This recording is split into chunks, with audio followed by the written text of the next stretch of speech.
muito bom dia. Hoje é dia 29 de setembro de 2022. Três dias nos separam da libertação total e completa do nosso país. Está chegando a hora. As coisas estão esquentando, a perseguição está aumentando. Vocês viram aí hoje, né? Como é que a gente teve uma dificuldade enorme para entrar no ar. A gente já esperava. Mas não tem problema não, mas não vamos desistir, porque a gente sabe que o sistema está derretendo. A gente não vai cansar de falar sobre isso. E para comentar as principais notícias do dia, eu já quero trazer aqui para a tela meu amigo, analista político, Gustavo Reis. Bom dia, Gustavo. Bom dia, Alain. Ó, já viu, né? Gustavo já travou, nem entrou. Então eu vou trazer para cá o Canuto. Bom dia, Canuto. Enquanto o Gustavo vai restabelecendo o sinal aí. Bom dia. Não estou travado, mas estou piscando aí, né? Estou quase travando. Vamos embora. Vamos aos trancos e barrancos, mas vamos. Não vamos desistir, não. E vou trazer para cá também minha amiga Liliane Ventura. Bom dia, Liliane. Tá sem som. É grande, mas a vitória estará, certo. com Agora certeza. Tá certo? A vitória, com certeza, será dos justos. Então, estamos juntos. Vamos lá. Enquanto o Gustavo restabelece ali, a gente já vai começar falando sobre uma notícia importante que a primeira-dama, Michele Bolsonaro, anunciou dia de jejum e oração pelo Brasil. Primeira-dama se manifestou por meio das redes sociais. Nessa quarta-feira, a primeira-dama Michele Bolsonaro anunciou um dia de jejum e clamor pelo Brasil. Ela se manifestou por meio das redes sociais. Na publicação, Michele conclamou o povo a declarar que o Brasil é do Senhor Jesus. De acordo com o vídeo postado pela primeira-dama, o jejum acontece nesta quinta-feira, das 0 horas ao meio-dia. Clamor e jejum pela nossa nação. Clame e declare: o Brasil é do Senhor Jesus. Segunda Crônicas 7:14, escreveu a primeira-dama. Deixa eu aproveitar para começar com a Liliane, né, que tem uma aproximação, né, muito grande com a primeira-dama, se dá muito bem com ela, sobretudo porque é mulher também, né? A gente sempre começa com os homens aqui, hoje a gente vai começar com a Liliane. Liliane, um momento importante, nós estamos chegando na reta final, momento decisivo, e certamente é um momento que todos os brasileiros precisam se conscientizar que, acima de tudo, a guerra é espiritual. Nós precisamos orar, jejuar, porque todos nós juntos, unidos, clamando, tenho certeza que o nosso socorro virá do céu, como diz a palavra de Deus, né, Liliane? Buscai primeiro o reino de Deus e todas as outras coisas vos serão acrescentadas. É mais uma palavra de fé que a gente traz aqui. Ontem à meia-noite eu estava pelo Instagram orando com todas as pessoas que ali estavam me acompanhando, porque a gente entende dessa forma, a gente faz a nossa parte, né? A gente ora, a gente jejua e Deus conduz e ouve o clamor de uma nação. É disso que se trata, porque também feliz é a nação cujo Deus é o Senhor. Muito sábia a Michele Bolsonaro, porque ela tem essa consciência, e muitos ainda, pasmem, não atentaram para o fato que está ali, ó, nos esperando. Ixi. Bom, hoje, voltou? Vamos lá. Tá sem som, hein, Liliane? Tá sem som. Tá sem som. Volto, peraí. Pronto, agora sim. Enquanto a Liliane vai ajeitando aí, deixa eu passar para o Gustavo, porque o Gustavo tinha caído também. Bom dia, Gustavo. Bom dia mais uma vez, né? Tomei um tombo feio aqui, hoje está difícil. Ontem à noite, quem estava acompanhando o YouTube viu que a maioria dos canais que usavam a plataforma do StreamYard também saíram do ar, saíram até canais de esquerda, mas a gente tem que lembrar que a proporção de canais de direita para canais de esquerda na rede social é de 90-10, se não for 95-5. Então usa-se a desculpa de que não, foram todos juntos. A gente sabe qual é o objetivo disso tudo. Mas vamos lá, estamos de pé. E muito importante a atitude da primeira-dama, muitas igrejas, muitos pastores, muitos grupos religiosos, pessoas da Igreja Católica estão programando muitas orações para esse período. A própria igreja que eu frequento aqui, a minha pastora aqui em Copacabana, na sexta-feira, depois do culto, vai fazer uma vigília de oração pela nação. enfim, é importante porque a gente sabe que a nossa luta, acima de tudo, é espiritual. E nós temos que nos preparar para essa guerra.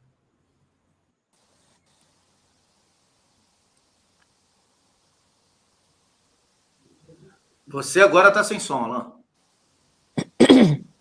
Bom, agora restabeleceu. Deixa eu pedir para a Liliane concluir o primeiro comentário dela aqui. Ela estava terminando falando em relação à atitude da primeira-dama, né, de convocar a nação brasileira para orar, para jejuar, sobretudo para entregar o destino e o futuro do nosso país nas mãos de Deus, né, Liliane? Até porque nós estamos diante do que a gente teme, né, que é alguma ação que seja contrária à transparência que a gente espera por essa eleição. Então, você entenda de uma vez por todas que a nossa nação é do Senhor, mas a gente precisa declarar e entregar. E essa reflexão e esse momento tão precioso diz respeito ao que nós vamos definir, não só pelos próximos 4 anos, né, mas também por aquilo que a gente entende que começou ali em 2018, que precisa se perpetuar por mais 4 anos, que é a quebra do sistema, é um enfrentamento ao sistema, e esse mostrou que resiste, né? Por mais que tenhamos mudado muita coisa no governo, ainda tem muito o que fazer. Então, toda oração é pouca, nós contamos com vocês. É isso aí. Bom, esperando o Gustavo também restabelecer. Canuto, nós temos aqui uma notícia importantíssima que diz o seguinte: efeito Bolsonaro, 2 pontos. Tarcísio encosta em Haddad na disputa pelo governo de São Paulo. Pesquisa Atlas sobre a disputa pelo governo de São Paulo, divulgada nessa quarta-feira, mostra o ex-prefeito Haddad com 33% das intenções de votos, enquanto Tarcísio tem 27%. A gente já falou aqui, né, todos os dias a gente fala sobre a questão das pesquisas, né, que nós não acreditamos, obviamente, nesses números, mas é importante mostrar, e isso a gente sempre fala, a gente sempre disse aqui, que no final das contas, eles iriam começar a encostar, eles iriam começar a equiparar esses percentuais, justamente porque tanto o presidente Bolsonaro como as pessoas que estão sendo indicadas por ele iam, obviamente, ter uma vitória, né, esmagadora, e eles não podem deixar de fazer isso, porque senão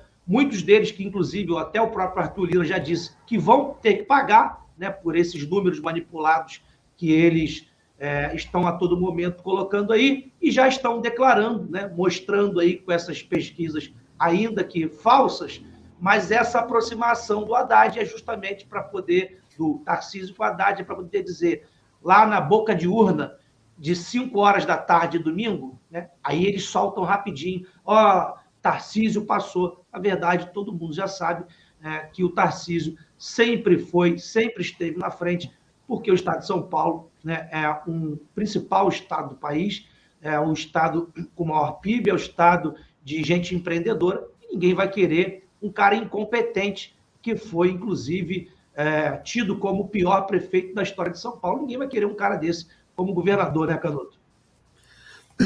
Gente, esse negócio, você vê como a pesquisa influencia ainda, né? A gente vai lá, demonstra toda a falha dos institutos de pesquisa, da metodologia. Não vou nem dizer que fraude é uma coisa, comprar resultado é outra, como o Palocci falava, que o PT pagava Vox Populi, isso é outra coisa. Mas a metodologia é falha. Então, quando você diz que o Haddad tem 30 e poucos e o Tarcísio 27, não é 30 e poucos da totalidade dos paulistas.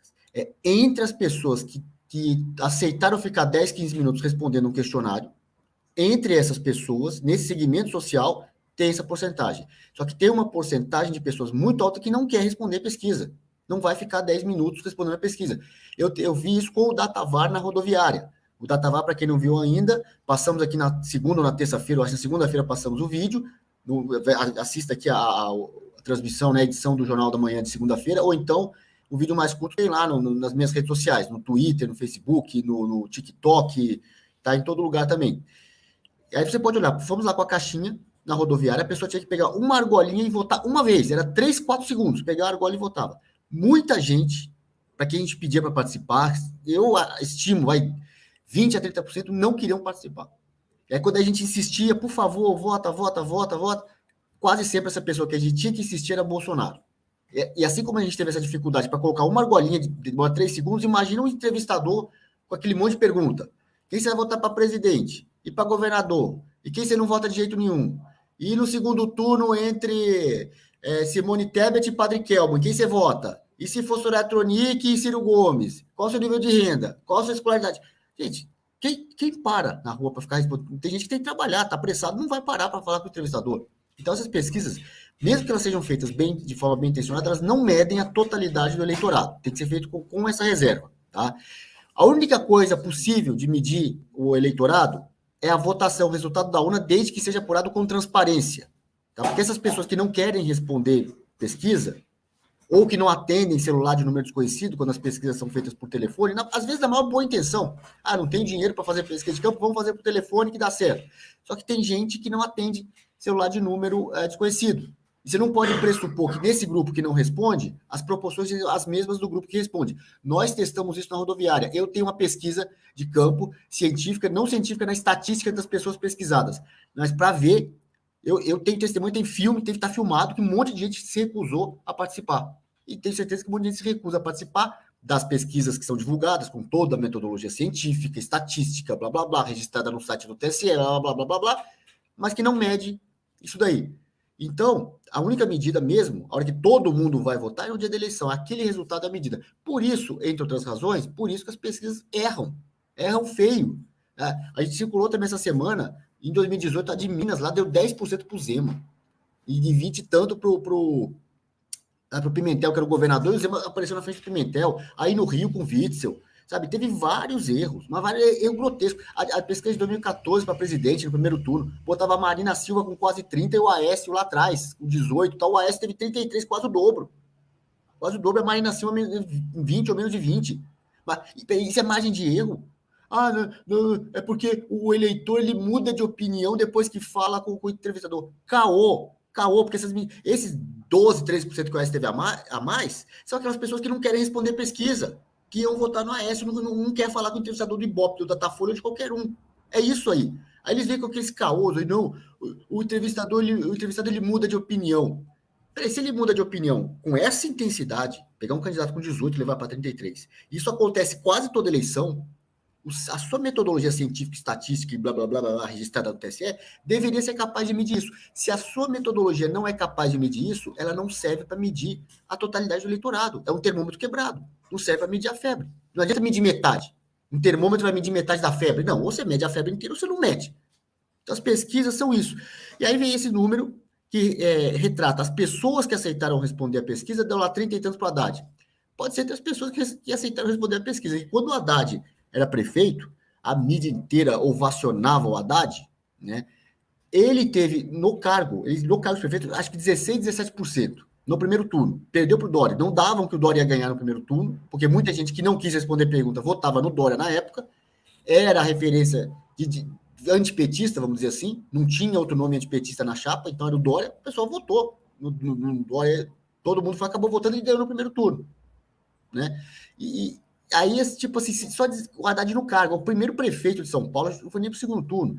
16, 17%. A gestão dele aqui na capital foi um lixo, mas um lixo. Não fez nada do que prometeu. Prometeu que ia fazer, fez 3 hospitais, fez prometeu o tal do Arco do Futuro. A propaganda dele era estilo Duda Mendonça. Não era Duda Mendonça, mas era naquele estilo. Com um monte de coisa, não fez nada do que prometeu.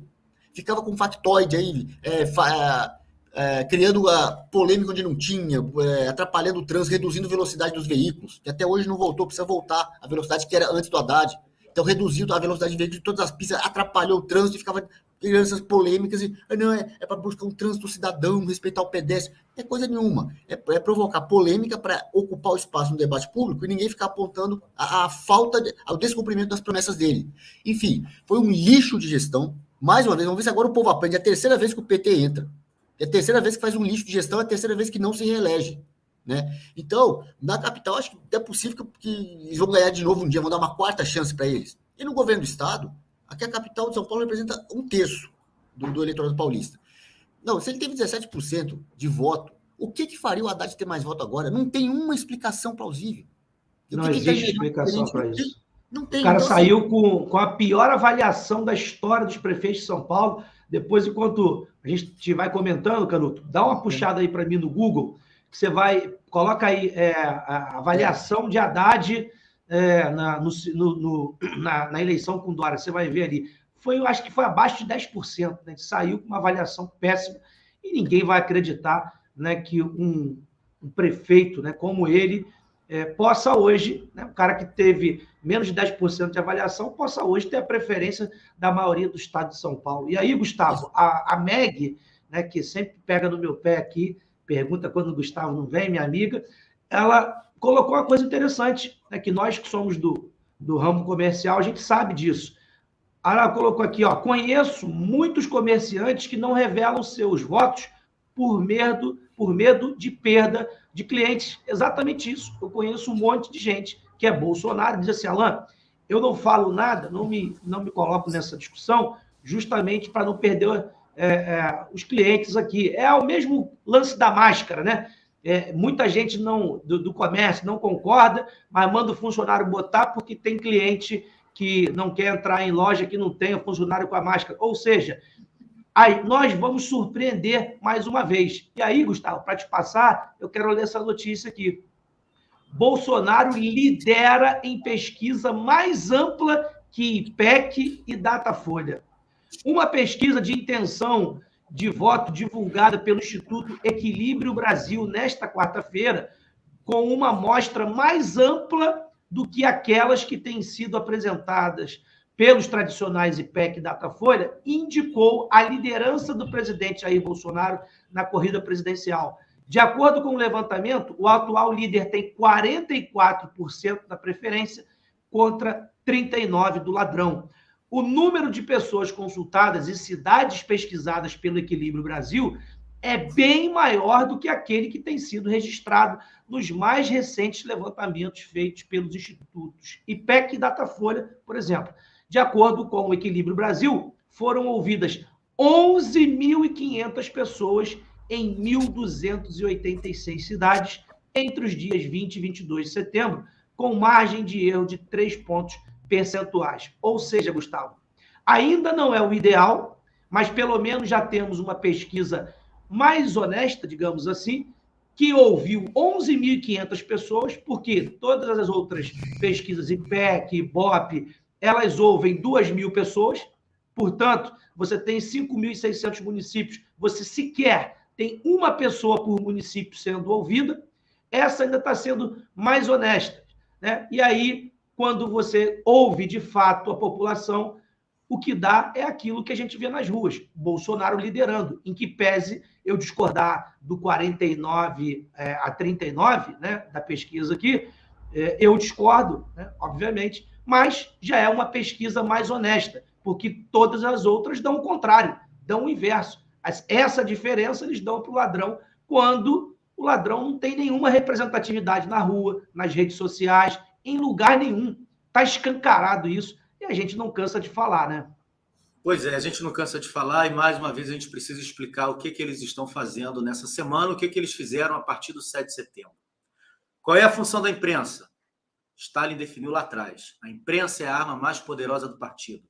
O que Goebbels dizia, o chefe da comunicação nazista? A mentira repetida 1000 vezes se torna verdade. O que Hitler dizia? Comece com uma gigantesca mentira, e então será uma grande mentira aceita por todos. É assim que funciona. Logo após o 7 de setembro, o que os institutos IPEC, Datafolha, esses institutos aí, os mais do mesmo, fizeram?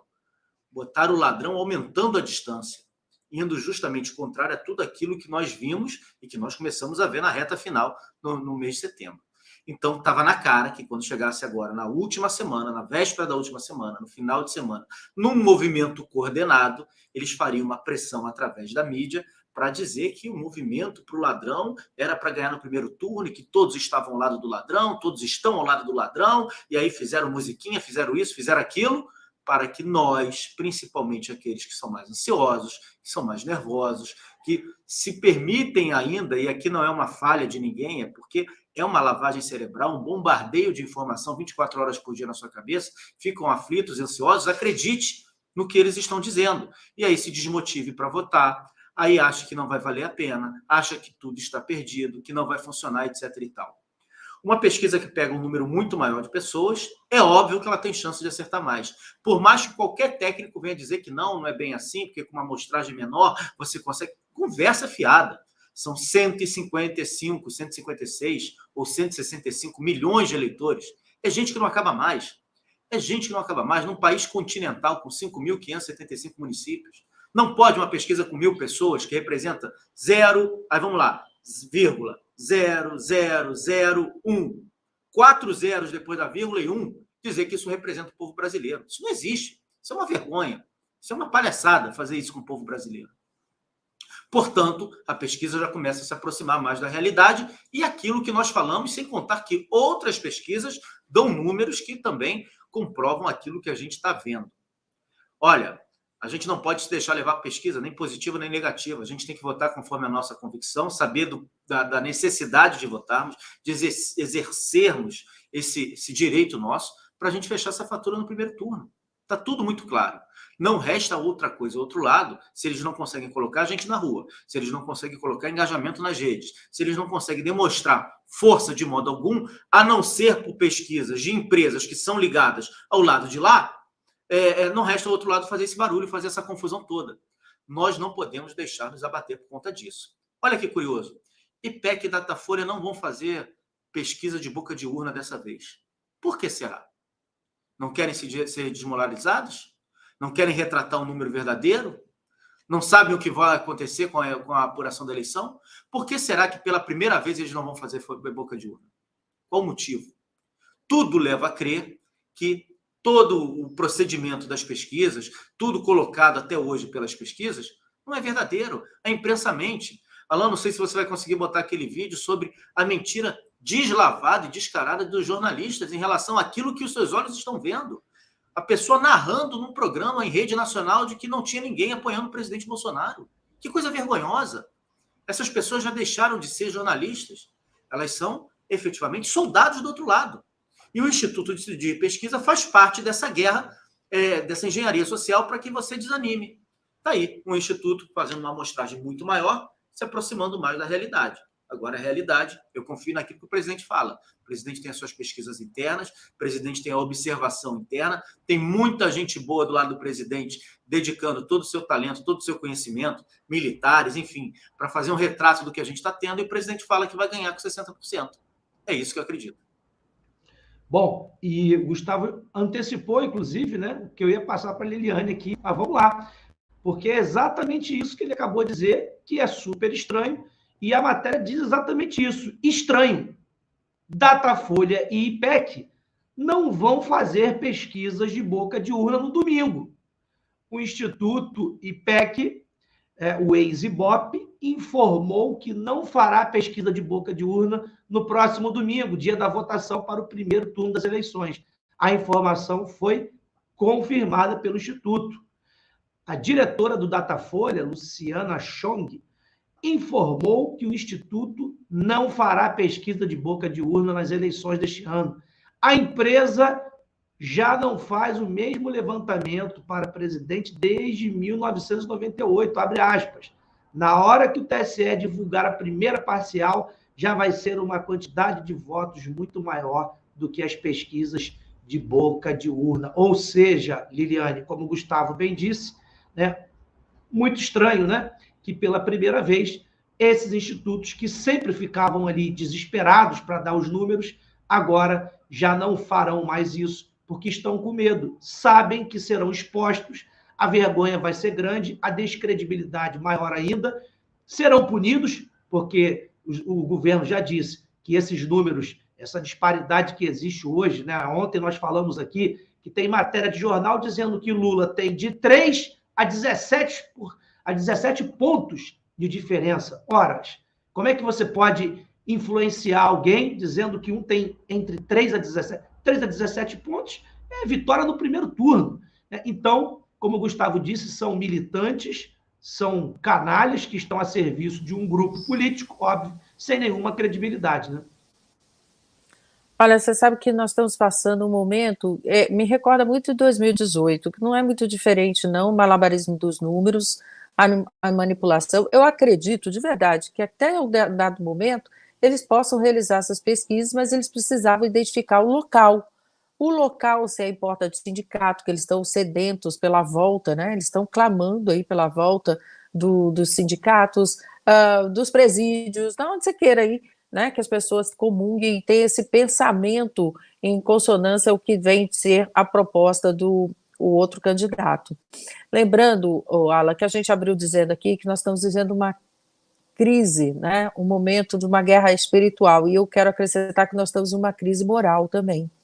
É impressionante como a gente gostaria de lançar mão das pesquisas, de confiar, né, piamente em que estamos sendo guiados, orientados por aqueles que se propõem a sair em campo em busca de um resultado prévio do que seria o tão esperado momento aí que a gente quer chegar às urnas e saber o resultado.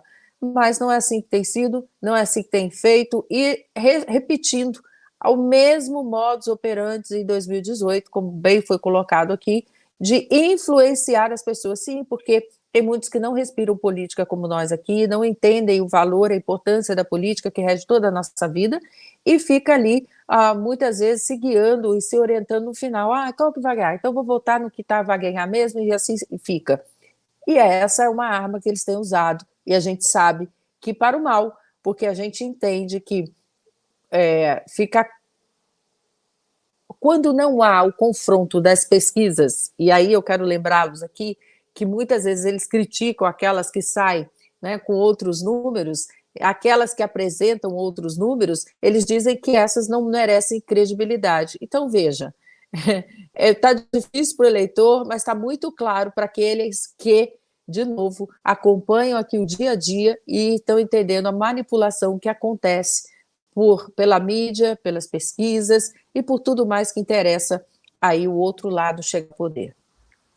Canuto, e aí eu vou colocar o vídeo que o Gustavo falou, que mostra o desespero, né, do sistema como um todo e expõe a canalice, a cretinice dessa imprensa suja, covarde, que a todo momento não consegue esconder seu desespero. Vamos ver. Bolsonaro desembarcou no Nordeste e como foi a recepção a ele por onde ele passou? Hoje foi um cenário de abandono. Ele esteve em Petrolina e foi em Juazeiro. Estava praticamente só.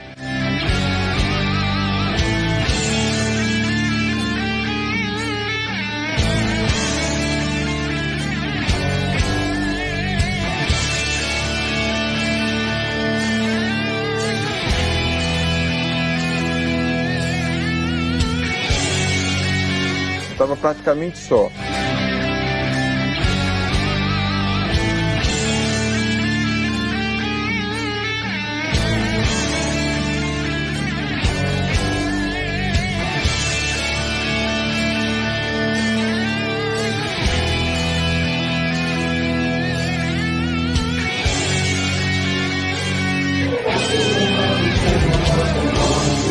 Estava praticamente só. Estava praticamente só.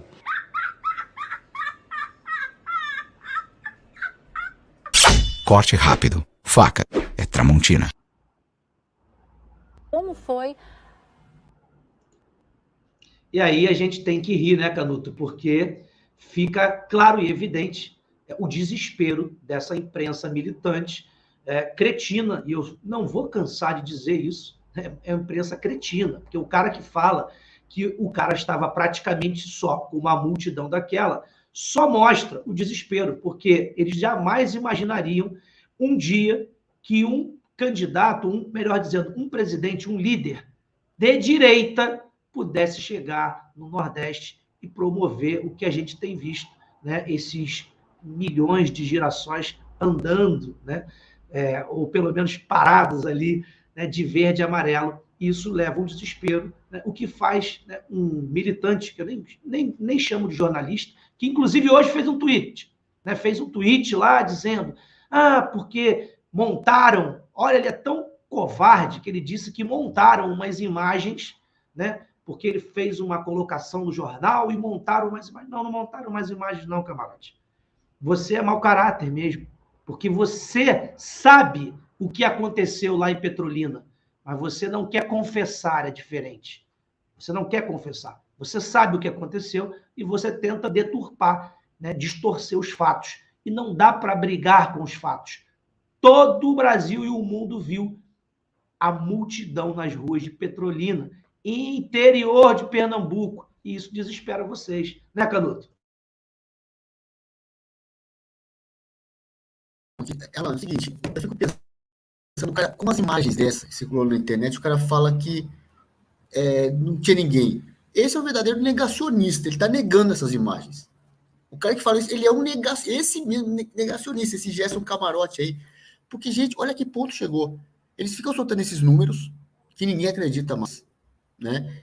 Aí, já que ninguém acredita, eles passaram a simplesmente fazer o analista político, aquela coisa, ele solta o número errado e vê o analista político em cima do número errado. Então, para fazer a análise em cima do número errado, que está dizendo que o Lula tem 45% ou por aí, ele tem que falar isso, o Bolsonaro está com a rua vazia, mesmo que as imagens mostrem o contrário. E você vê que, assim, como que seria 20 anos atrás? A velha imprensa ia soltar essas pesquisas que eles soltam, esses números, o Gerson Camarote, o repórter da Globo, ia falar isso, ia ficar por isso mesmo. Ninguém ia ver as imagens do Bolsonaro lá arrebentando em Petrolina e Juazeiro. Ninguém ia ver. Ia ficar por isso mesmo. Morreu ali, é verdade, não tinha ninguém. Só que hoje, como a gente já sabe, não cansa de falar, a internet não perdoa. E não perdoa mesmo. E a internet mostra as imagens. Alguém produziu, alguém fez jornalismo. A pessoa que filmou essas imagens lá em Petrolina e jogou na internet, você vê que às vezes algumas imagens aí, parte delas estão com o celular, claramente feita com o celular, não é com o cinegrafista com aquela câmera desse tamanho, né? Não sei o quê. Não precisa disso para fazer jornalismo, precisa de um celular, qualquer celular, mais simples que seja. Filmou, registrou um fato de interesse social, comunicou esse fato para uma grande quantidade de pessoas, você fez jornalismo, informou, tá aqui a imagem, tá aqui. Isso é informar, reportar o que aconteceu, né? Então essa pessoa fez jornalismo e todo mundo faz isso hoje. A gente pega essas imagens, o nosso papel aqui no Jornal da Manhã, pegar essa imagem produzida por um cidadão comum que fez jornalismo, comparar com a imagem do Gerson Camarote falando, que também é um fato de relevância social, um jornalista da Globo News, uma empresa que tem concessão pública, uma concessionária de serviço público, portanto tem que prestar conta sim, falando uma besteira dessa, uma mentira dessa, e você casa as duas, esse é o nosso papel. Olha aqui, vou mostrar. E aí depois vem o papel das tias do Zap de sentar o dedo nervoso e replicar essa informação para todo mundo aí. No WhatsApp, Telegram. E aí, com essa cadeia nossa aí, pessoas simples produzindo a informação, a gente fazendo análise aqui, casando, e as tias do Zap disparando isso, acabou a Rede Globo. A gente tem um alcance muito maior, mas muito maior que eles. E assim, e um profissional hoje de jornalismo, mesmo que ele tenha a intenção de mentir, que não tenha caráter, ele tem que saber que ele vai ser desmentido na internet. Ele tem que considerar isso na hora de contar a mentira dele.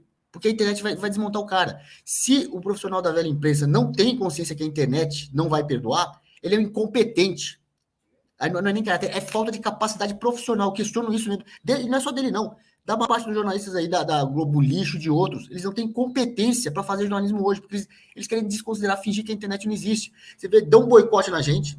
No canal lá, o Gustavo teve problema ontem lá no Jornal da Cidade Online. Hoje eu vou lá à noite também, já faço minha propaganda aqui, 9h30, espero que não caia, né? Mas vou estar lá hoje no JCO, JC, JCO, desculpa. E assim, o Twitter também, no meu timeline do Twitter, um monte de gente dizendo que o Twitter deu outro corte, um monte de gente perdeu seguidor de novo no Twitter, e eles fazem tudo isso e não adianta quando é água morro abaixo e fogo morro acima. Não adianta que a verdade vai vir à tona. E o que eu acho que dá para fazer, que a gente tem que investir nisso, a partir do ano que vem, espero que nós três aqui estejamos nos cargos de parlamentares no ano que vem, que o Gustavo esteja como âncora aí, noticiando nossos trabalhos parlamentares. E o seguinte, CPI dos institutos de pesquisa. Tem que ter CPI nas assembleias legislativas que tem pesquisa estadual e nas nacionais.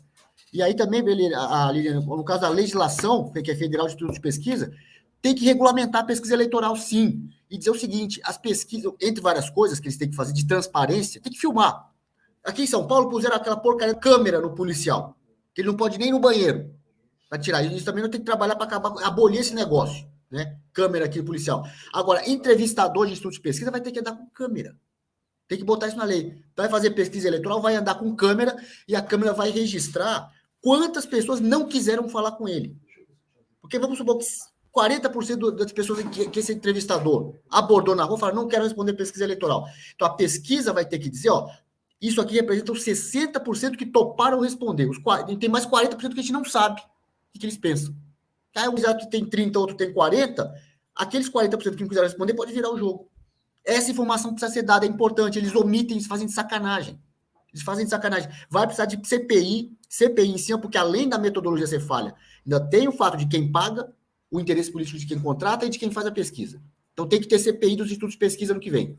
E mudança legislativa para fazer o entrevistador andar com câmera aqui e ter registro de todas as pessoas que se recusaram a responder a pesquisa.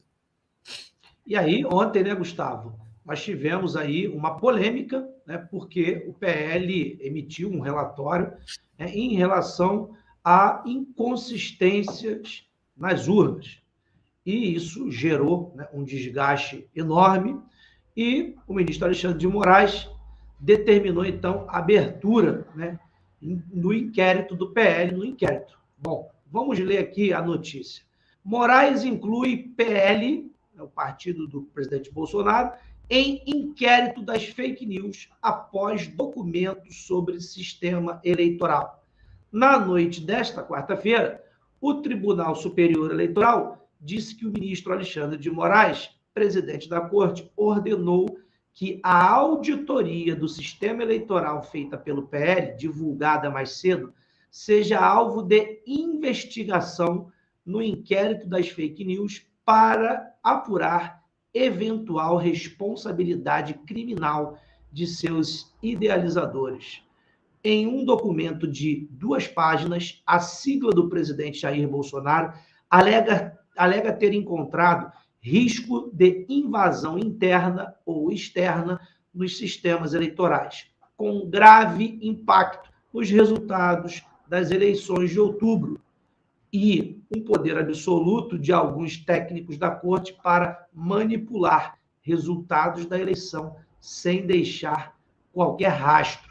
Moraes ordenou ainda que o documento seja enviado à Corregedoria Geral Eleitoral para instauração de procedimento administrativo e apuração de responsabilidade do Partido Liberal e seus dirigentes em eventual desvio de finalidade na utilização de recursos do fundo partidário para financiar a auditoria no sistema eleitoral. Gustavo, nós já estamos falando aqui há alguns meses, né, que as Forças Armadas fizeram uma auditoria, né, elencaram lá dentro de um documento mais de 600 inconsistências.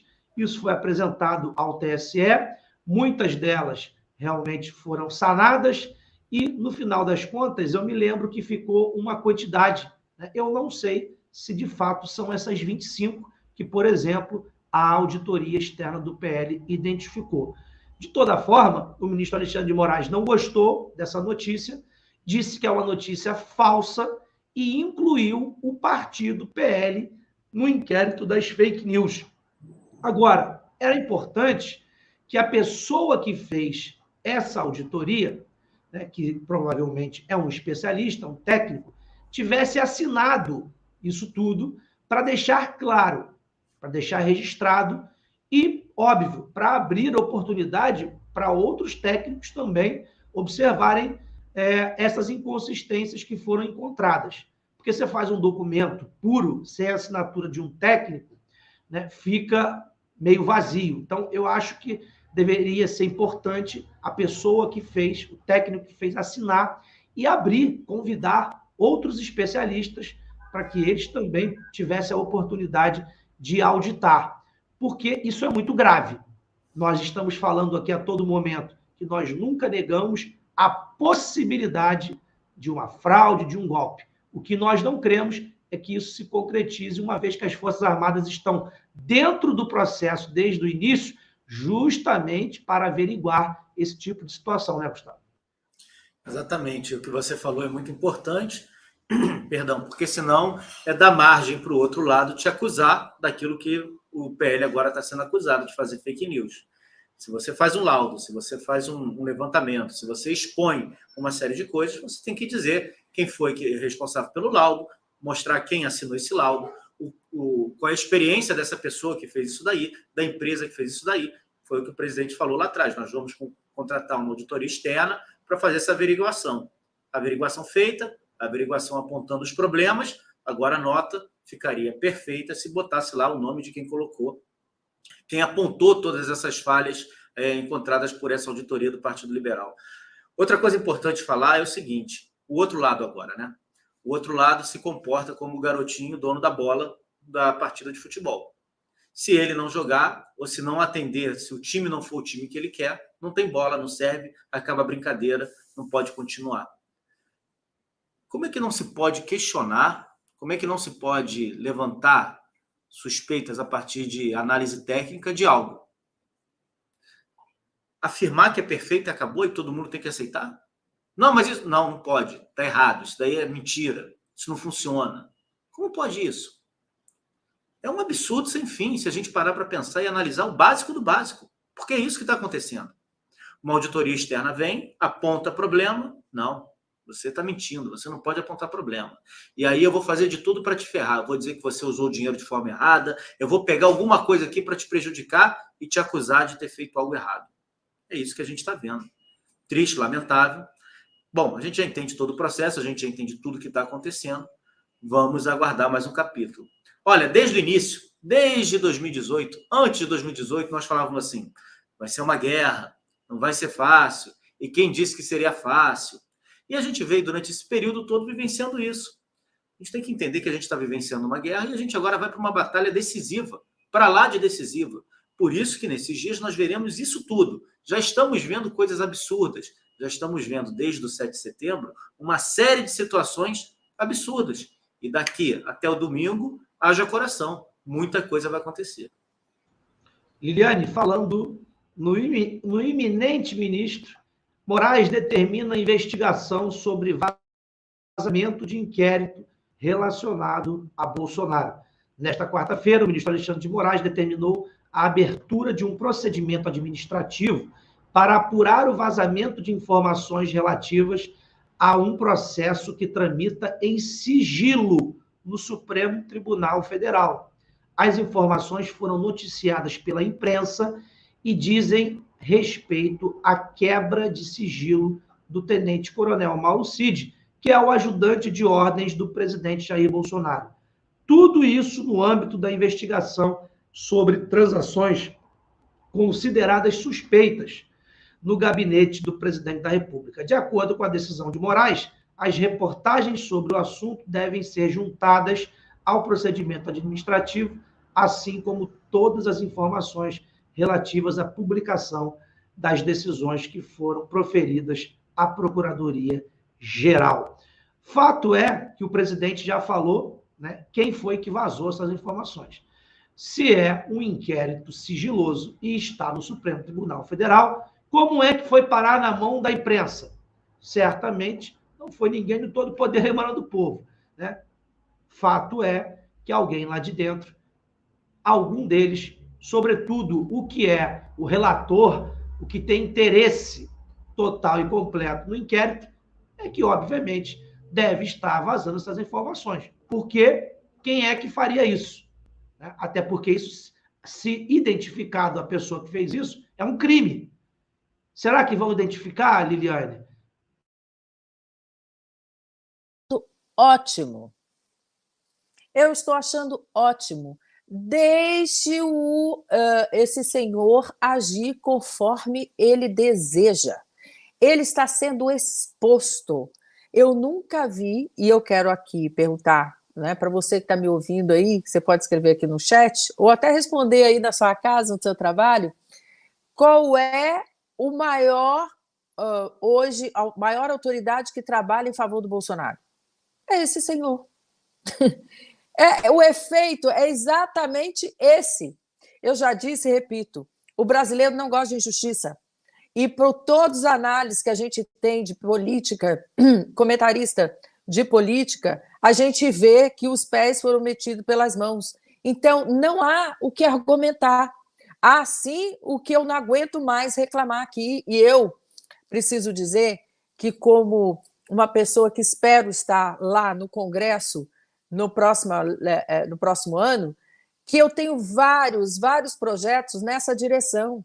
Eu não entendo que o Pacheco ou Lira possa ter sozinho, ambos, o poder de decisão de colocar em pauta a situação que nós estamos vivendo hoje.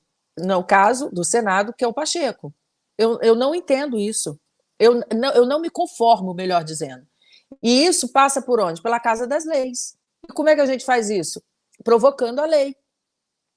Esse é o exemplo que nós estamos tendo da omissão e a submissão a quem eu não sei do presidente daquela casa que, de novo, finge não ver esse escárnio que está acontecendo. Olha, eu não sei de tudo e nem tenho essa pretensão, mas eu sou uma pessoa por ofício curiosa e eu fui ouvir vários. Eu disse, mas é prerrogativa fazer isso mesmo? Ele poderia fazer, né? Todas as coisas são lícitas, mas nem todas convêm. Nesse caso, não cabe nem essa fala. Porque não convém, não são lícitas, não seria de prerrogativa. Está tudo errado. Agora, há muito está errado. Tem muita coisa errada. A gente, se você se debruçar sobre essas pautas aqui dos maus feitos, um dia não vai caber, porque vocês vão lembrar desde o início o que está acontecendo. Agora, precisamos de um STF forte. Precisamos de uma instituição forte. Agora precisamos também entender quem é que faz dessa grande instituição esse movimento contrário de respeito da população. A gente tem que buscar palavras. Eu tenho que buscar aqui palavras para conversar com vocês. Porque não dá mais, está insuportável. E não vem só de nós aqui que entendemos e que acompanhamos, não. Vem do cidadão comum, vem da própria Procuradoria-Geral da República. E aí? Vai ficar por isso mesmo? Aguardemos os próximos capítulos. Olha, essa eleição está mais emocionante que final de Copa do Mundo. Pode ter certeza. E aí, Canuto, falando de picaretagem, né? Falando de bandido, falando de crime, olha essa notícia que eu já vou trazer para você comentar. Vice de Tebet diz que Lula pagou 12 milhões para não ser envolvido na morte de Celso Daniel. A senadora Mara Gabrilli, candidata a vice-presidente na chapa de Simone Tebet, acusou Lula de ter pagado Ronan Maria Pinto para ficar quieto sobre o caso Celso Daniel. A declaração da candidata foi feita em entrevista ao Jornal da Manhã da Jovem Pan News nessa quarta-feira. De acordo com Mara Gabrilli, Ronan Maria Pinto chantageou o candidato à presidência pelo PT, afirmando que se ele não fosse pago, ele iria entregar o Lula como mentor do assassinato de Celso Daniel. E para ficar registrado, a gente vai colocar o vídeo e depois comentar. Vamos ouvir. Teve um momento, logo no início da campanha, onde teve o vazamento da delação do Marcos Valério, que tratava desse assunto, relação PT, PCC, caso Celso Daniel, uma conta clandestina com mais de 100 milhões de reais, 6 milhões destinados a calar um empresário que queria falar sobre a morte do Celso Daniel. E aí a gente teve uma decisão do ministro Alexandre de Moraes que proibiu a imprensa de tratar desse assunto. Ronan Maria Pinto, se ele não fosse pago, ele ia entregar o Lula como mentor do assassinato do Celso Daniel. Esse é o teor da chantagem. E o Lula pagou. Como é que alguém que não tem nenhum envolvimento pagaria? O Lula pagou os 12 milhões da chantagem, sim, para o Ronan Maria Pinto calar a boca e ficar quieto. Eu implorei para o Ministério Público de São Paulo ir lá ouvir o Marcos Valério. E não foram. Até que eu tive que colocar o teor da chantagem no ofício, para que mandassem um promotor lá para ouvi-lo. E aí já era tarde demais. Então, desde o princípio, o Ministério Público de São Paulo acabou encobrindo o caso. E quem que era o governador na época? Geraldo Alckmin.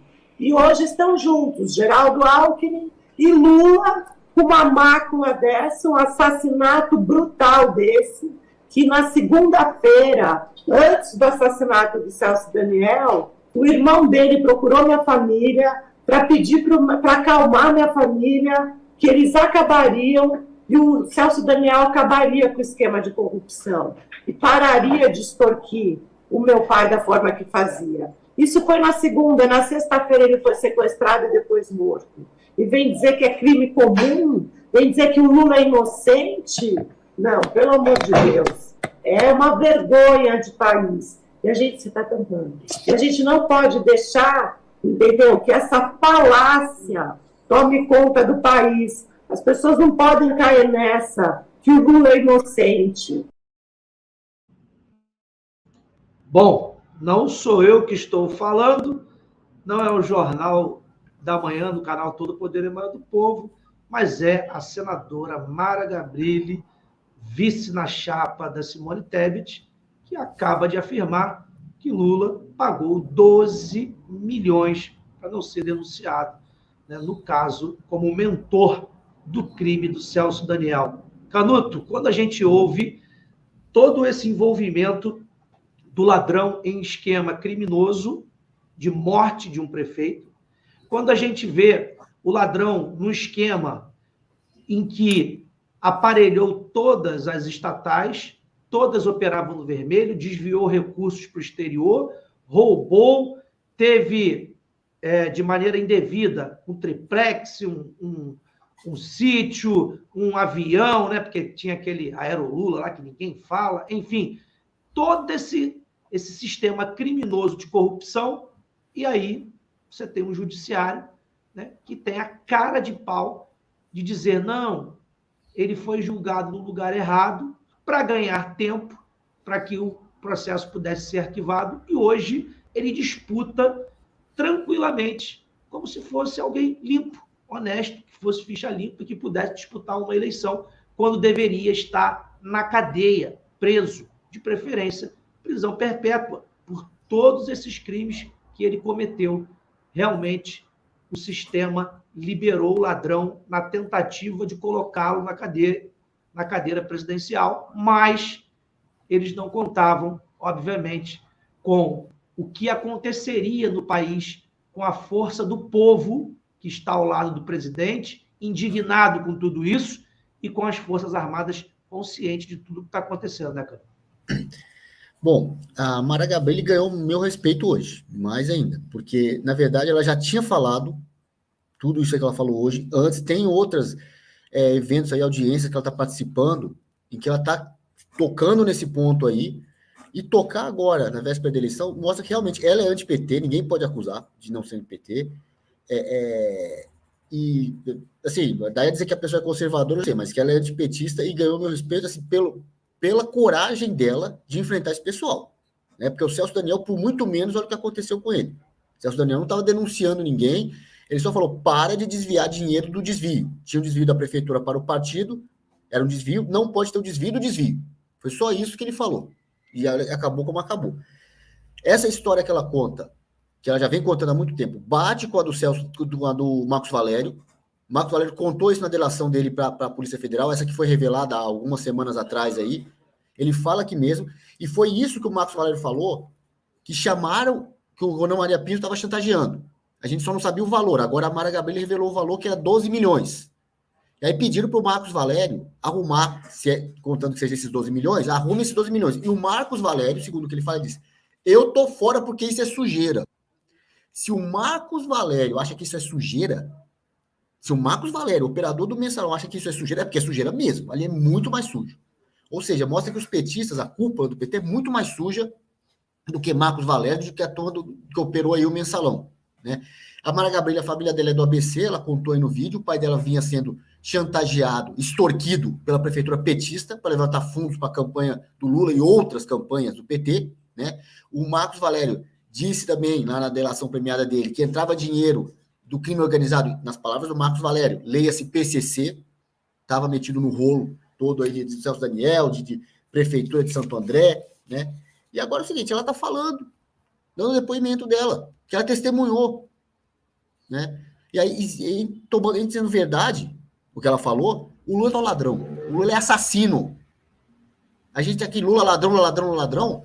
Se confirmar, se fosse possível, não sei, né, porque agora já passou 20 anos do caso, mataram 7 pessoas que poderiam testemunhar no caso, que foram ligadas de alguma forma, mas sendo verdade isso aí, fica todo mundo dizendo que o Lula é ladrão, agora tem que criar a hashtag Lula assassino, com base no depoimento da Mara Gabrilli. É impressionante. Agora, a enquete agora vai ser qual crime os petistas não estão envolvidos, com qual tipo de crime. Se for olhar, já tem muito mais. Se está ligado com o PCC, está ligado com o narcotráfico, não é à toa que eles defendem traficante, legalização de droga, defendem os cracudos, defendem tudo. Né? Pedofilia, pegaram assessor da Dilma, né? E com pedofilia também. Né? Eles defendem estuprador, são contra a responsabilidade penal. Todo tipo de crime. Mas não tem um crime. Tem um. Aliás, nenhum. Primeiro porque o homofobia não é crime. Não é. O Supremo resolveu equiparar a homofobia a crime. Supondo que seja crime, sabe que é a primeira pessoa que tem que ser condenada? O seu Lula, que disse que se precisar de Pelotas era exportadora disso aí. Né? Nem disso eles escapam. É gente ligada ao crime mesmo. E agora, vê a decisão lá do Alexandre de Moraes, não pode falar, não pode citar. Nós não estamos abrangidos por essa decisão. É o presidente Bolsonaro, que aqui nós estamos fazendo campanha para o Bolsonaro. Aqui, claro que a gente fala e todo mundo aqui é apoiador dele, mas nós não somos da campanha oficial do Bolsonaro. Então lá, o Daniel Silveira, não pode citar o caso do Marcos Valério.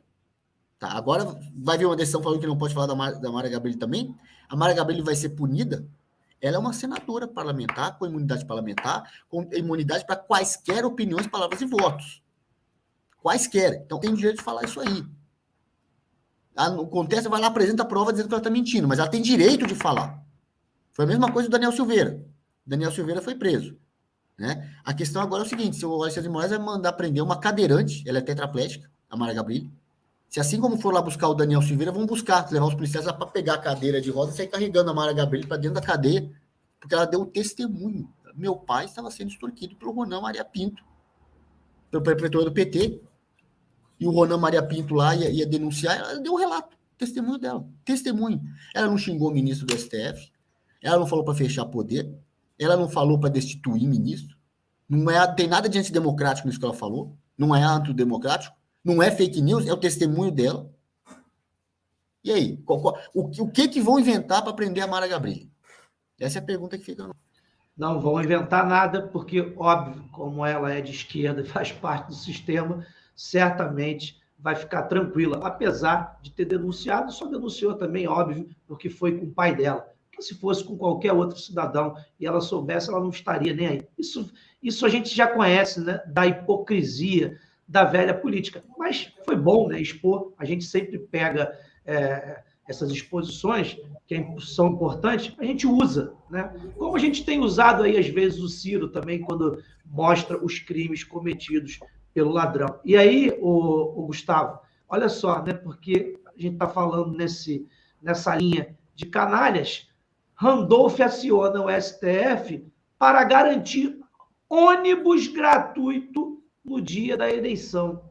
Senador quer diminuir a abstenção dos redutos mais pobres do país, porque acredita que a medida beneficia Lula. O líder da oposição no Senado disse nessa quarta-feira que pretende acionar o Supremo Tribunal Federal para assegurar passagem de ônibus de graça. Cara de pau, bandido. O que ele está fazendo é o que o tráfico faz. É isso. O tráfico faz isso aqui no Rio de Janeiro. Os caras alugam ônibus, van, para botar o povo dentro para votar. É uma organização criminosa. Olha o que o cara está pensando em pedir para o STF. Ônibus de graça para pegar gente, obviamente, né, do reduto deles, para beneficiar o ladrão. Na cara de pau. Em qualquer lugar, esse camarada tinha que estar preso. Porque assim, né, Alan, é crime eleitoral você transportar os seus eleitores, né? É crime eleitoral você botar van, disponibilizar para as pessoas transportarem seus eleitores. Aí ele usa a justiça para fazer isso, para dar uma legalidade e não cometer o crime eleitoral. Simples assim. Como você bem falou, o tráfico de drogas faz isso, o prefeito do Rio faz isso, a gente mostrou o vídeo aqui essa semana, de um áudio que tomou conta da internet, onde o sujeito que mora no Morro do Cajueiro, em Madureira, falou que, ó, contrataram lá a empresa de ônibus, mandaram lá pegar todo mundo, estavam dando R$100, o pessoal só entrou depois de receber os R$100, porque no PT só tem o 71. É exatamente isso que ele quer fazer, com o verniz de legalidade, com a chancela. Vamos lembrar daquilo que o presidente Bolsonaro falava em relação às Forças Armadas? Com a chancela do STF. Exatamente isso. Organização criminosa, como você bem falou. E aí, a gente é obrigado a voltar ao assunto anterior, porque o Canuto estava falando, assassino, isso e aquilo. O presidente Bolsonaro falou há 2 meses atrás, eles são capazes de tudo. E quando eu digo tudo, é tudo mesmo, porque é uma organização criminosa. Organização criminosa. É assim que a gente vê. É o desespero total, porque eles sabem da realidade. Se o ladrão já estivesse na frente, se o ladrão ganhasse fácil... A gente viu esse desespero todo na primeira reeleição do ladrão? A gente não viu. A gente viu esse desespero todo na eleição da Dilmanta? A gente não viu. Nem na eleição com a Aécio a gente viu esse desespero todo. Nem na eleição com a Aécio a gente viu esse desespero todo. Por que esse desespero todo agora? Por que esse trabalho incansável do outro lado, em todas as frentes, para denegrir a imagem do presidente Bolsonaro, para fazer o que eles estão fazendo? Por que isso? Está tão claro, tão óbvio. É exatamente isso que você está concluindo. Porque o presidente vai ganhar essa eleição no primeiro turno. E eles vão tentar fazer de tudo para melar isso, para atrapalhar isso, para que o presidente não ganhe. E aí não é o presidente Bolsonaro. Isso é mais importante que você entenda, que todos os brasileiros entendam. É a vitória do povo brasileiro. O presidente Bolsonaro é tão somente um representante porque ele é igual a gente. Ele fala igual a gente, ele pensa igual a gente, ele age igual a gente. Não é o presidente, é o povo brasileiro. O povo chegou ao poder e eles não querem. Nós ainda não temos o poder de fato. Muito pelo contrário. O presidente apanha mais do que boi ladrão. Sacaneia o presidente de tudo que é jeito. Sacaneiam o povo de tudo que é jeito. Mas eles não querem o povo no poder. Está tão claro, está tão óbvio isso. E é por isso que eles estão fazendo isso tudo. E aí, Liliane, eu preciso contextualizar com essa notícia que diz: Forças Armadas, drones e ao menos 190 mil policiais. Eleições terão esquema de segurança reforçado. Militares e corporações atuarão para coibir crimes eleitorais e garantir a segurança da apuração. O primeiro turno das eleições ocorre nesse domingo e terá um esquema de segurança reforçado com a participação de diferentes órgãos. Ao menos 190 mil policiais atuarão em todo o país, de acordo com o levantamento e na PF, em 11 estados que já divulgaram o efetivo do distrito. As Forças Armadas estarão em 561 localidades de 11 estados. Além disso, ao longo do dia, atuarão efetivos de instituições como a Polícia Federal, a Polícia Rodoviária Federal, Agência Brasileira de Inteligência, entre outras.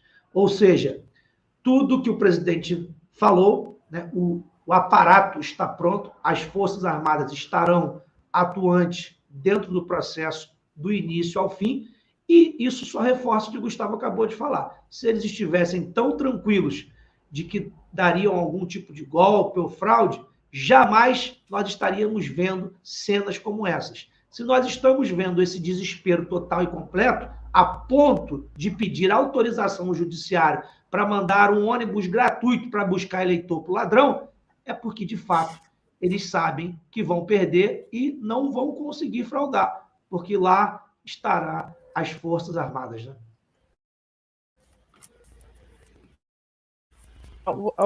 Alguns aqui estão perguntando se na apuração também será acompanhada pelas Forças Armadas. Assim foi determinado, desde o início até a apuração terá a participação das Forças Armadas. Isso dá uma segurança para todos nós, sem dúvida nenhuma, porque nós teremos os olhos. E qualquer intercorrência que puder ou tiver, porque nós estamos lidando com máquinas, né? E até a máquina do banco falha, então, se houver algum probleminha ali, a gente sabe a quem recorrer, sem dúvida nenhuma, nós teremos a proteção. Então, me deixa muito tranquilo. Eu preciso esclarecer uma outra coisa também, se me permita, Alan, que está rolando uma fake news que a Globo entrevistará amanhã o Adélio. Não tem nada disso, é mentira, não tem essa entrevista, não vai acontecer essa entrevista. Então, acalmem os corações aí, porque, de novo, é uma fake news que está rodando na internet.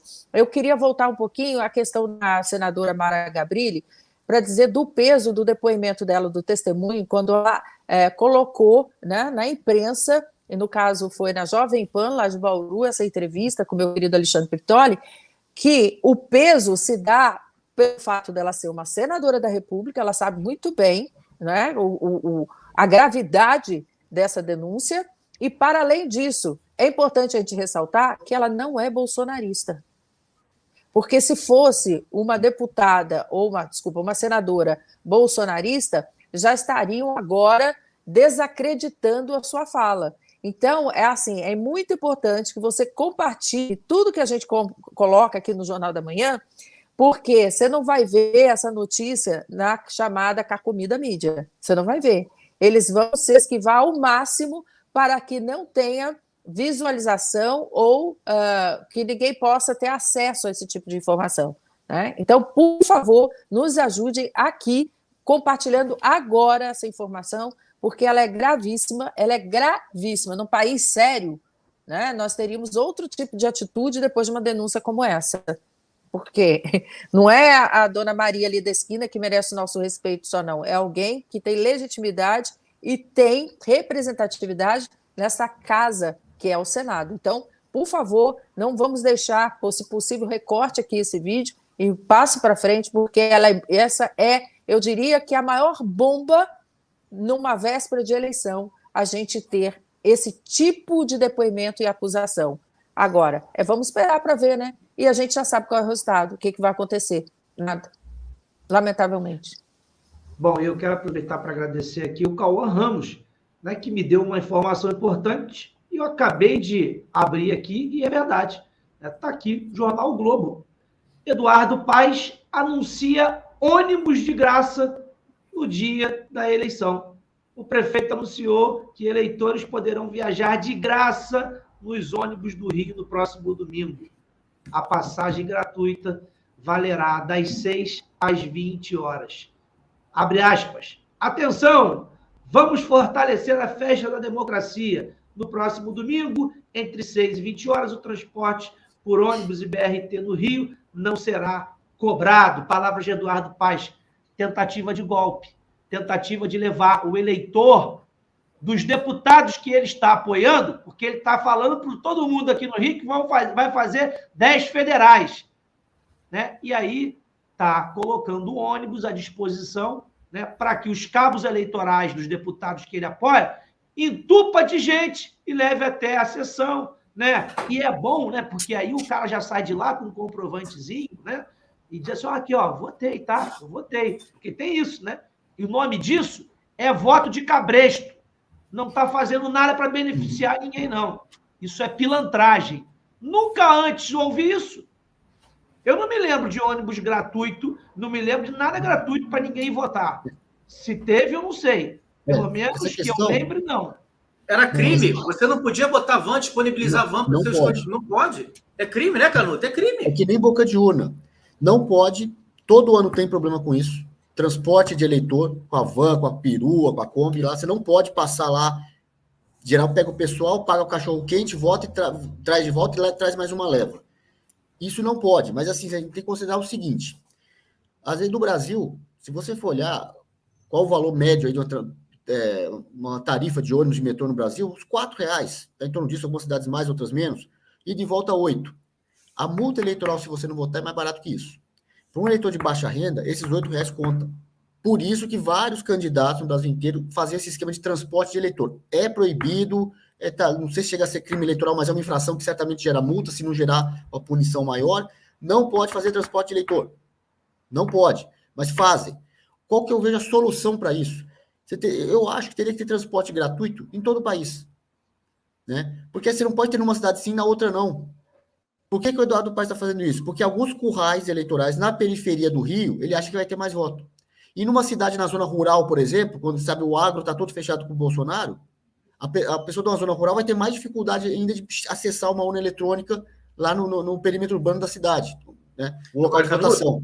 Então, isso quebra a regra da anualidade, né? Porque aquilo que a gente fala, que eles falavam que seria em relação, por exemplo, às urnas, olha, não pode mexer, não vai poder ter voto impresso, porque tem que ser aprovado um ano antes. A regra da anualidade é justamente o contrário, não tem nada a ver com o procedimento administrativo. Tem a ver com aquilo que quebra o equilíbrio na disputa. E isso quebra o equilíbrio na disputa. É óbvio que quebra o equilíbrio na disputa. Porque se você está facilitando um prefeito ou um governador botar transporte coletivo grátis para poder atender seus interesses políticos, e não é uma regra nacional, isso está quebrando. A gente não sabia dessa regra desde o início. O eleitor não foi avisado que seria assim. Quem não garante que lá na ponta da linha vai chegar assim, ó, prefeito facilitou a vida de vocês aqui. Como ela falou, tem que votar. É cabresto isso. Isso quebra essa regra. É um absurdo que estão fazendo.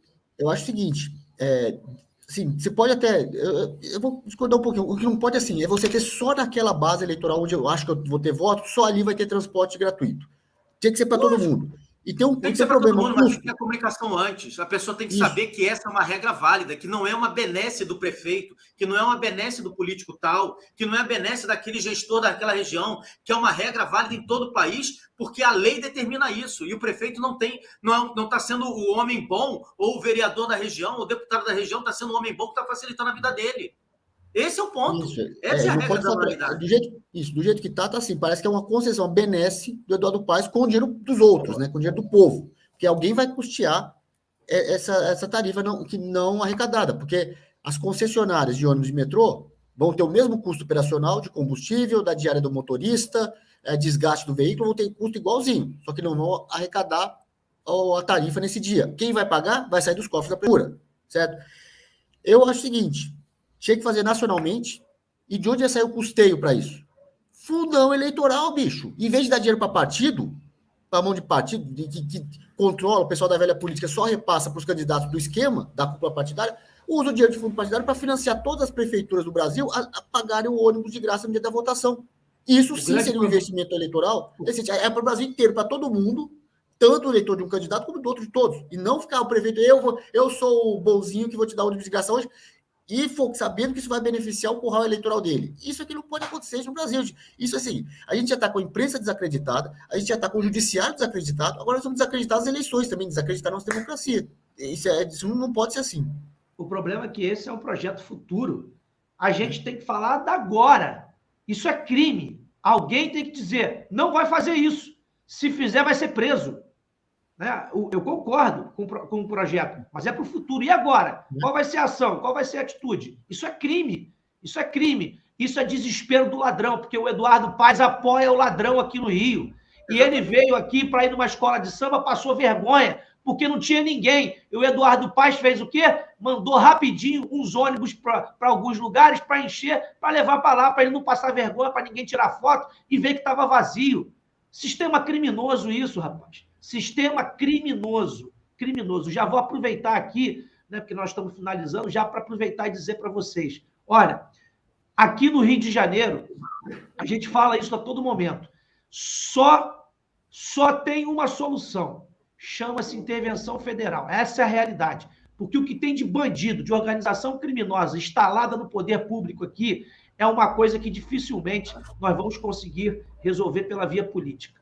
Isso é uma realidade. Bom, a não ser que nós tenhamos homens de coragem, que entrem com essa mentalidade, que precisa acabar com esse ciclo vicioso da política, associada com as organizações criminosas, que não são muitos, não. São 3, 4 grupos que dominam tudo isso aqui. E não é difícil de acabar. O problema é que essa velha política que está associada com esses grupos recebem muito dinheiro de propina, óbvio, para deixar que eles continuem operando. Então, não podemos errar. A Polícia Federal emitiu um laudo essa semana mostrando que, por enquanto, já foi detectado 8 candidatos a deputados associados com um crime aqui no Rio de Janeiro. Portanto, eu quero aproveitar para pedir a você, faltam 3 dias, mas isso a gente só vai poder falar até amanhã, porque sábado a gente não vai poder falar. Eu sou candidato a deputado estadual aqui pelo Rio de Janeiro. Quem me conhece já sabe quais são as minhas pautas, já sabe que a minha atuação será exatamente combatendo essas organizações criminosas que eu já sei aonde está o câncer disso, já está mapeado. Uma das minhas parcerias para desarticular isso é o delegado Ramagem, que já mapeou tudo isso, que inclusive foi a pessoa que articulou a operação que prendeu, né, no passado o Pisciani aqui. Já está tudo mapeado e nós vamos para cima dessas organizações. Mas eu preciso de você, preciso do seu apoio, da sua família, dos seus amigos, dos seus vizinhos, porque eles fazem de tudo para nós não chegarmos lá. E sem o apoio de vocês eu não vou conseguir, porque eles estão batendo forte para não permitir que a gente chegue lá. Então eu quero pedir a você. E, Alan, eu não sou do Rio de Janeiro, sou de São Paulo, sou de Brasília, sou de Minas Gerais, mas eu tenho um amigo, eu tenho um parente que mora no Rio, indica o nosso nome para eles, porque aqui nós vamos precisar enfrentar essa máfia, porque senão a gente vai ficar enxugando gelo e contando história mais 40 anos. Se você também não conhece ninguém que é daqui do Rio de Janeiro, compartilhe o nosso material nos grupos de WhatsApp, Telegram, Facebook, mas ajuda a gente, porque aqui a coisa é diferente de todo quanto é lugar no Brasil. Candidato a deputado estadual, Alan Lopes, 22377. 22377. Vou abrir aqui também para a Liliane falar e para o Canuto, para a gente poder finalizar nossa programação. Liliane. Está sem som, Liliane? Isso. Eu estou aqui. Está me ouvindo? Voltou. Você sabe que para mim teve interferência várias vezes aqui da sua entrada, não sei se para vocês, caiu várias vezes a sua chamada aí, só para constar. Muito bem, gente, o Alan Lopes, 22377. Alex Canuto, deputado estadual por São Paulo, 90922. Eu, enquanto deputada federal, 2269. Lembrando que o Alan Lopes é o seu representante lá na LERJ. Sim, você precisa escolher certo. Você precisa entender que é um divisor de águas e de destino, melhor dizendo, o que vai acontecer no próximo dia 2 de outubro. Não podemos titubear, não podemos desperdiçar nenhum momento aqueles que apoiam o governo Bolsonaro e que têm, mais do que esse apoio, compromisso com o seu voto. Que uma coisa é, eu apoio, chega lá, a gente já viu o que acontece, né? O compromisso com a verdade. E nós aqui, através deste momento que temos de encontro pelas manhãs, você já pôde conhecer um pouquinho do Alan.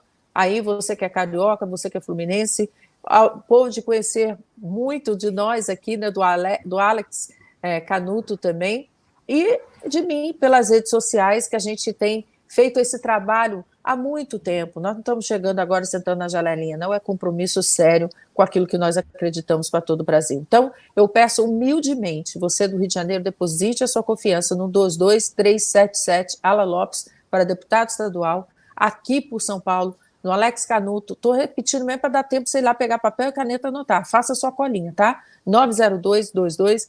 E eu, como deputada federal, vou estar trabalhando aqui junto com o Alex Canuto, porque nós temos muita coisa em comum, nós entendemos que pode ser feito muito por São Paulo, e nesse trabalho conjunto, você vai ter aqui por São Paulo uma resposta imediata no que diz respeito ao setor estadual e também o que for o federal, porque nós estaremos constantemente aí atentos, porque nós não vamos fechar, tampar os ouvidos, nem virar as costas para a população, como fazem muitos que chegam até lá. Então, contamos com o seu respeito, com o seu carinho, fale com seus amigos, converse com seus familiares, diga que você nos encontrou e diga que somos candidatos, viu? É importante você dizer, olha, sabe a Liliane Ventura? Ela é candidata a deputada federal, o Canuto, o Alan Lopes aqui, que fica passando todas as manhãs, bastante tempo já tem esse Jornal da Manhã, eu tenho certeza que será um voto verdadeiro, com responsabilidade e com retorno daquilo que você anseia para o nosso país. Muito obrigada, viu, Alan Lopes? Nada. Canuto? Não, também faço minhas aí as palavras de vocês, da Liliane, dessa indicação importante nessa reta final agora. Por incrível que pareça, tem gente que às vezes nos acompanha aqui, me segue na rede social e vem falar que não sabia que era candidato. Né? Por mais que você troque foto, divulgue pra caramba, tem gente que não está sabendo. Porque é o seguinte, a gente que está aqui, o pessoal que nos acompanha, todas as manhãs, ou quase todas, às vezes falta um dia, volta, mas está ligado a isso, né? É o pessoal que está ligado nos acontecimentos do Brasil, nos fatos, na política. E nós somos a minoria ainda. Mesmo com a internet, somos a minoria. A grande maioria da população está alheia à política. Alheia. Ela não sabe quem vai votar ainda. 3 dias da eleição, não decidiu o candidato a deputado. Talvez tenha decidido para presidente. Aí, para presidente, governador, o trabalho talvez seja virar o voto. Você tem aquela pessoa que não é o petista radical, é a pessoa que assistiu o Jornal Nacional lá e está achando mesmo que o Bolsonaro é genocida. Aí é um caso de conversar e tentar virar o voto, né? Senador seria mais ou menos, né, um intermediário, e para deputado não é nem questão de virar voto, é informar as pessoas quem são os candidatos. E as pessoas, muita gente, esse pessoal que não acompanha política, que às vezes assiste ainda a velha imprensa, tá ligado nisso, o pessoal decide, escolhe um candidato a deputado muito por indicação, por uma pessoa que confia. Essa pessoa que não gosta de política vai, muitas vezes, perguntar para você que está nos assistindo, acompanha a política, quem se recomenda. É mais ou menos quando a pessoa pede indicação preciso de um médico aí, de um gastro, preciso de um cardiologista, preciso de um pintor para minha casa, preciso de um eletricista. Você tem um pintor bom aí para indicar? Tem, isso aqui é bom, trabalha direitinho, não atrasa. Pode ligar para ele e fala que foi eu que indiquei, viu? É mais ou menos assim, indicação do pintor, indicação do arquiteto, indicação de mecânico.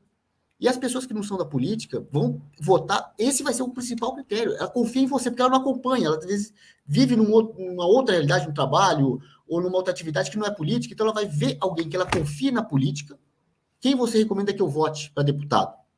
E aí que é importante fazer o nosso trabalho, porque se a gente não recomendar, você pode ter certeza que o esquerdista vai recomendar. A pessoa não entende política, vai falar, não, esse aqui, ele é meio de esquerda, mas passa, não, tá lá o Santinho junto com o Lula, falando, não precisa votar no Lula, não, vota só nele aqui, que ele é meu amigo e tal. E a pessoa de esquerda vai fazer essa indicação. Então é muito importante indicar tanto na internet quanto no boca a boca. Os dois são importantes. Quem tiver lá o Santinho, entrega o Santinho, pede, a gente distribui aqui, a gente manda pelo correio, procure no meu site lá, o nosso comitê aqui, deixe mensagem lá que manda Santinho, porque o Santinho é importante, o Santinho de papel, né?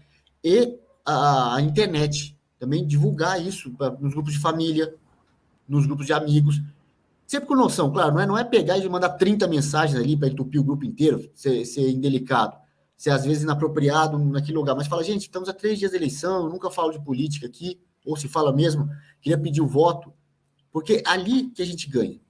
É ali que a gente vai conseguir fazer uma bancada grande para ajudar o presidente Bolsonaro e os governadores que o Bolsonaro indicou nos estados. Aqui em São Paulo é o Tarcísio. Mas, assim, essa indicação é importante para a gente fazer grandes bancadas no federal e no estadual. Então, gente, vamos agora nesses 3 dias escolhe o seu candidato, você no seu estado. Espero que aqui em São Paulo me escolham, né? Escolham também a Liliane, tem outros amigos parceiros também, né? Nossa, aqui o Kleber Jacaretanga, o Daniel Camilo, mas estamos aqui com a Liliane, que é minha amiga também, essa eu super recomendo, junto com os outros, mas também vai ser muito bom ter a parceria com a Liliane no Congresso, 2269, eu sou 90922, se puder indicar o nosso número, nosso Santinho, só pegar na internet, entra no meu site lá, copia e cola, é autorizado, pode copiar e colar que não tem direitos autorais, não. Nas minhas redes sociais, copia o meu Santinho lá, cola e repasse para os amigos, para a família, para o vizinho, porque não sei se é chato, não precisa, às vezes o seu vizinho também é político, ele já tem o candidato dele, mas se alguém que não acompanha a política, essa indicação é a mais importante. Então, a gente conta com o apoio de todo mundo, assim como a gente conta com as tias do Zap para divulgar nosso conteúdo ao longo do ano todo, né?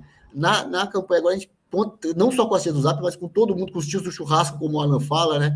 Com todo mundo para fazer essa divulgação específica. Eu recomendo essa pessoa. Espero que goste da gente e recomende a gente. É isso aí.